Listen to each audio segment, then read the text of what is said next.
Hi, my name is Tangela Jones, and I'm doing my novel presentation over Charlotte Perkins Gilman's The Yellow Wallpaper. Charlotte Gilman was born July 3rd, 1860 in Connecticut. She was a feminist, a socialist, and also a writer. In 1884, she married her first husband, Charles Stinson. Together they had a daughter named Catherine. After 10 years of marriage, Perkins thought it would be best for her to divorce her husband, and she took her daughter and they moved to California. In 1990, Gilman married her cousin George. They stayed married until his death 30 years later. In 1935, she was diagnosed with terminal cancer, and shortly after, she committed suicide on August 17th. The Yellow Wallpaper is a story about a young mother who is recently married and also just had a child. After having the baby, she developed what we know of as today as postpartum depression.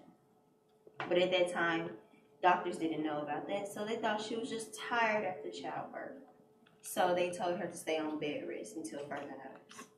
Her husband thought it would be a good idea for them to move out into the country so that she could have proper rest.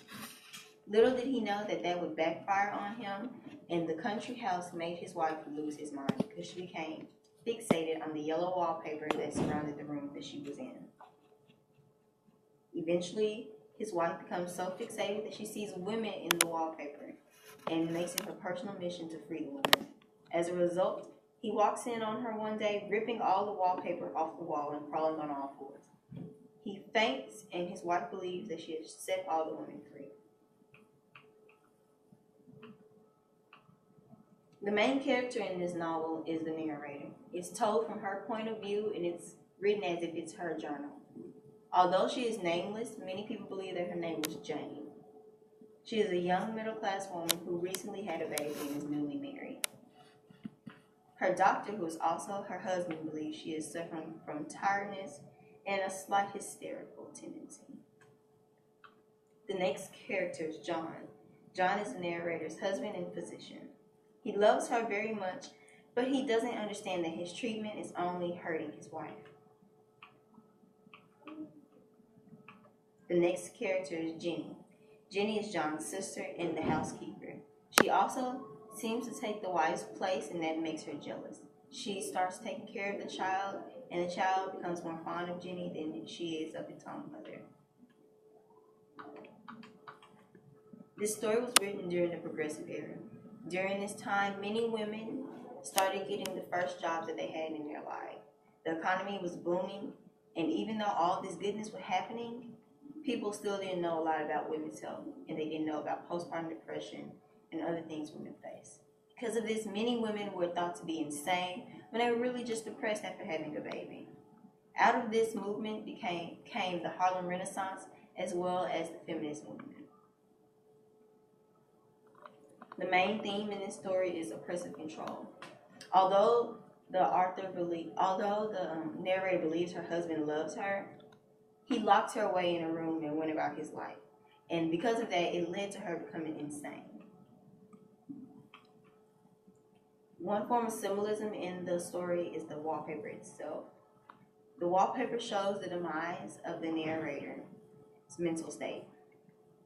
At the beginning of the novel, she just sees it as normal, ugly wallpaper. But as the novel progresses, she sees faces, bars, and even women trapped inside the wallpaper. The more things she sees inside the wallpaper, the worse her mental state becomes until she eventually loses her mind. Another symbolism is the narrator herself. Many people believe that Perkins was a symbol of the narrator because they suffered from the same things. Both had postpartum depression and suffered a somewhat mentally abusive relationship with their husbands.